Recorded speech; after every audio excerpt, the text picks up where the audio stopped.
11 disparos, ninguna advertencia clara, y una versión oficial que empezó a desmoronarse en horas.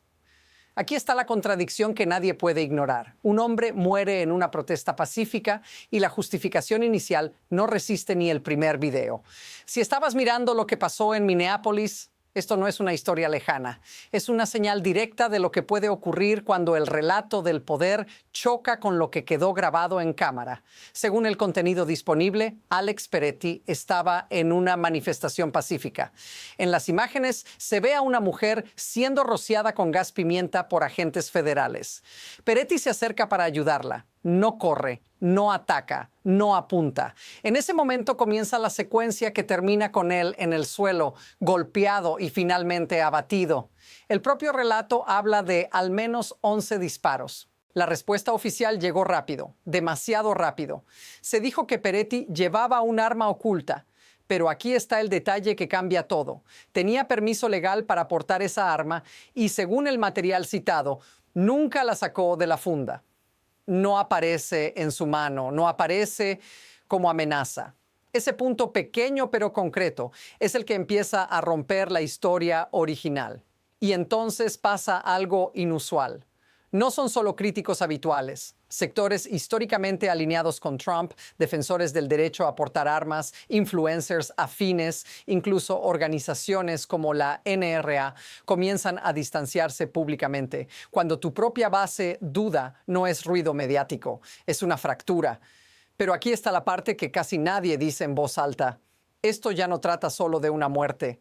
Trata de hasta dónde puede sostenerse una versión cuando demasiadas personas han visto lo mismo con sus propios ojos. Porque si este relato cae, lo que viene después no se queda en Minneapolis. Y eso es lo que hace que esta historia apenas esté comenzando. La forma en que se presentó este caso al principio no fue accidental, fue incompleta. Porque cuando se observa con atención, el episodio de Minneapolis no aparece como un hecho aislado, sino como parte de una secuencia que ya venía acelerándose. Antes de que el nombre de Alex Peretti circulara por todas partes, ya existía un clima de tensión creciente entre protestas, fuerzas federales y una retórica oficial cada vez más agresiva. Según el propio contenido, en cuestión de horas la administración empezó a definir el marco. ¿Por qué alguien llevaría un arma a una protesta? ¿Eso te va a matar? ¿No está permitido? El mensaje no era solo explicar lo ocurrido, era advertir. Y ahí está la clave, porque ese encuadre convierte un derecho legal, protestar, portar un arma con permiso, en una línea roja implícita. Una que no estaba escrita, pero que ahora parecía castigarse con fuerza letal. Mira el patrón. Primero, el uso de agentes federales en protestas civiles. Luego, el lenguaje inmediato de terrorista y amenaza antes de que hubiera una investigación completa. Después, la difusión de imágenes del arma como si eso cerrara el caso. Todo eso ocurre mientras el video muestra otra cosa. Manos vacías, un teléfono en la derecha, una mujer en el suelo, gas pimienta en el aire. Y aquí viene la pregunta que cambia el enfoque. Si la versión inicial era sólida, ¿por qué necesitó tanto refuerzo político y mediático tan rápido? Porque cuando una historia es verdadera, normalmente no necesita ser repetida con tanta urgencia. Y eso es lo que empieza a incomodar incluso a aliados tradicionales. Esto no es solo sobre lo que pasó, es sobre por qué se contó así desde el primer minuto. Y lo que esa prisa revela es lo que empuja esta historia al siguiente nivel. La afirmación central que sostiene todo el relato oficial es simple, que existía una amenaza. Pero esa afirmación solo se mantiene si los detalles la acompañan. Y aquí es donde el caso empieza a romperse. Según el propio material, Peretti tenía un arma de porte oculto con permiso legal. Ese punto se repite una y otra vez, pero el mismo contenido añade algo más preciso. Nunca sacó el arma de la funda. En el video no aparece un arma en sus manos. Lo que sí aparece es un teléfono en la derecha y la mano izquierda levantada mientras intenta proteger a una mujer que había sido empujada al suelo. Ese contraste no es interpretación, es descripción directa de lo que se ve. Luego viene la secuencia física, gas pimienta, golpes, una caída y finalmente los disparos. Al menos 11 veces, dice el relato. No hay mención de una advertencia clara previa. No hay referencia a un intento visible de desescalar.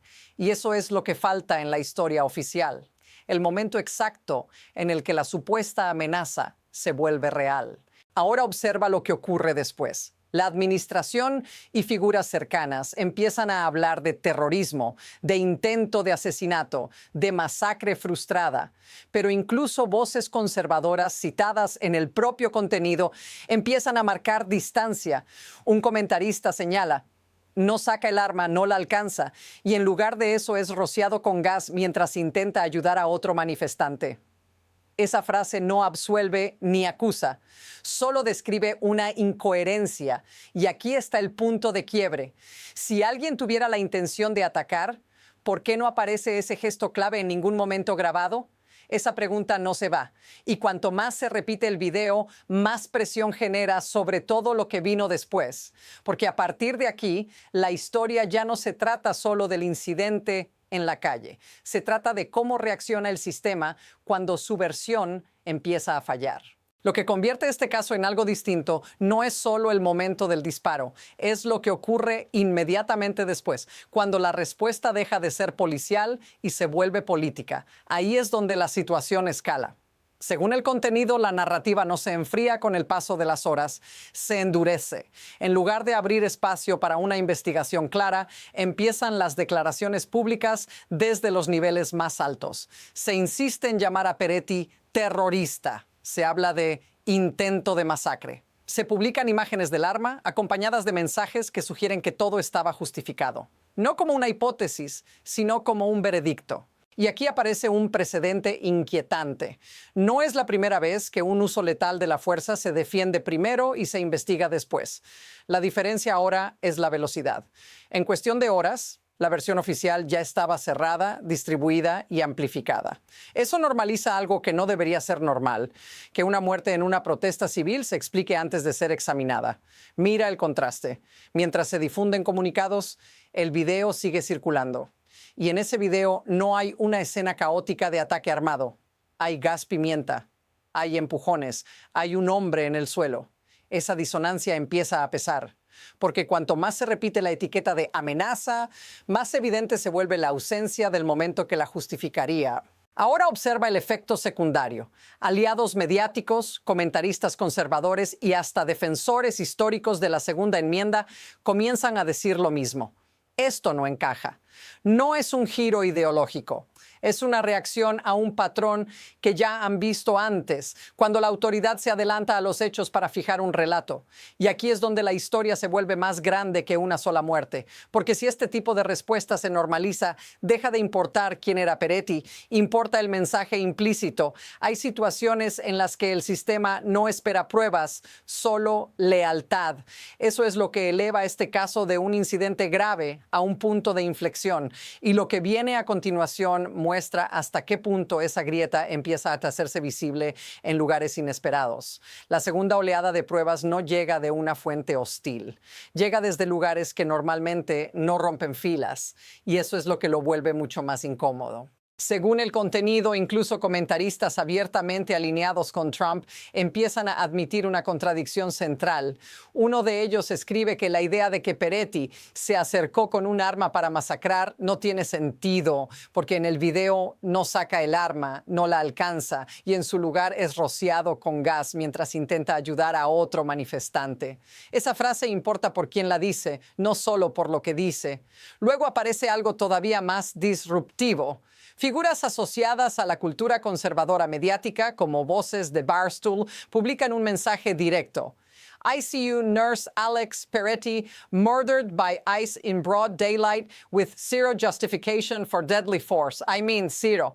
No es lenguaje diplomático. Y no viene de la izquierda tradicional.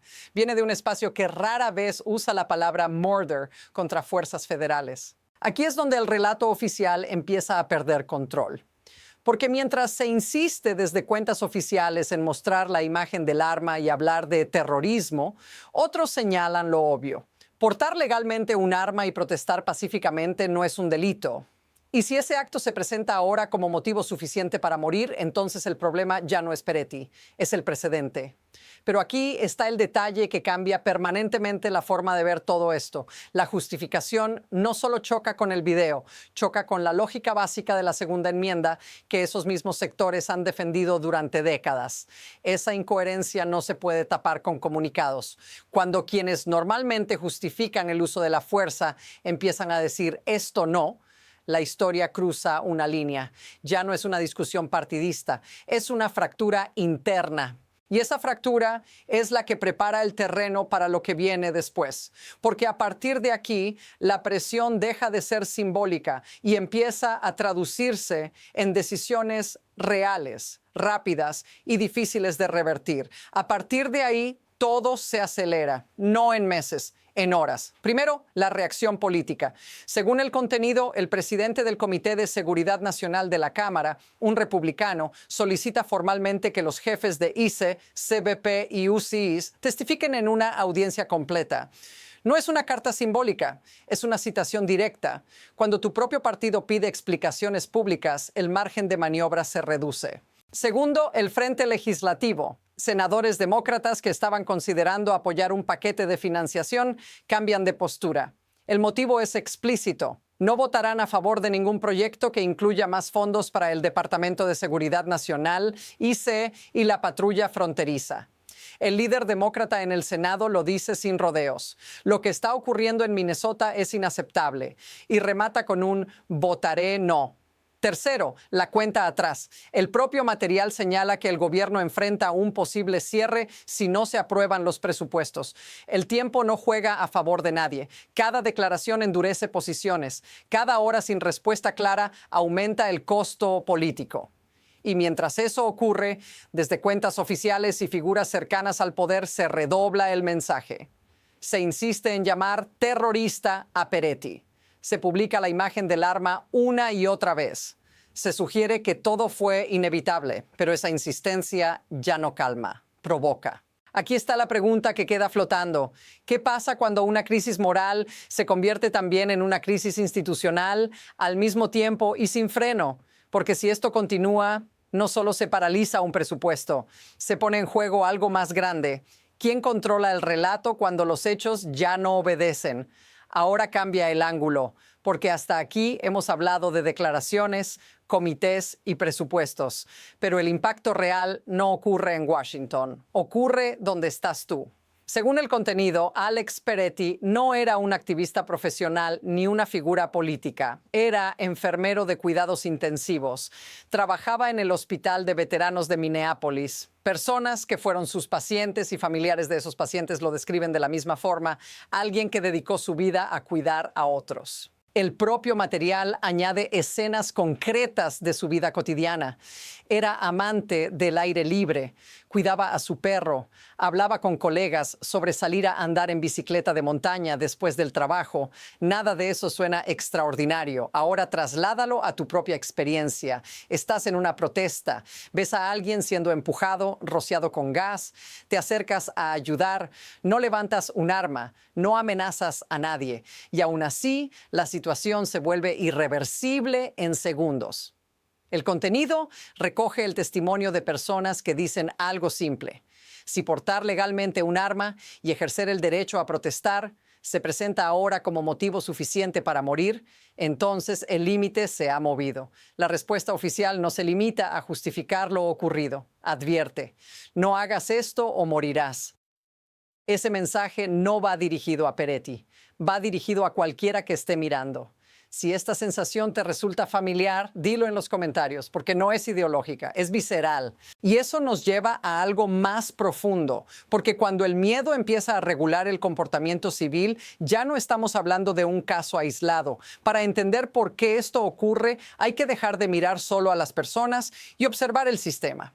Según el contenido, la reacción inmediata no fue cautela, sino espectáculo. Declaraciones rápidas, etiquetas extremas, publicaciones oficiales que mostraban un arma como si esa imagen pudiera cerrar cualquier debate.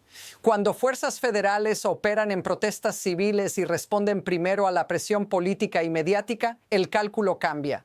Los incentivos se alinean. Admitir dudas abre responsabilidad, retroceder debilita autoridad, escalar lenguaje moviliza bases. Este sistema funciona mejor cuando hay imágenes parciales y miedo suficiente para llenar vacíos. Cuando demasiadas personas empiezan a ver la misma grieta, la presión se vuelve estructural. A partir de este punto, el camino ya no es único. En una trayectoria, la presión se diluye, las investigaciones se encierran y el tiempo enfría todo. En la otra, demandas legales, fricción institucional y jueces empiezan a resistir. Ninguna depende ya solo de la opinión pública. La pregunta no es si esto tendrá consecuencias, sino cuáles y quién las controlará. Hay una frase que resume todo lo que has visto hasta ahora. Cuando el poder necesita explicar demasiado rápido una muerte, ya ha perdido el control de la historia. Este caso no se trata solo de Alex Peretti. Se trata de un sistema que reaccionó con fuerza antes que con verdad. La pregunta real es ¿qué tipo de país se normaliza cuando ayudar a alguien en el suelo puede convertirse en una sentencia de muerte? Esta historia no termina aquí. Acaba de entrar en su fase más silenciosa. Si quieres seguir entendiendo lo que viene después, asegúrate de seguir el canal, porque la próxima capa ya se está formando.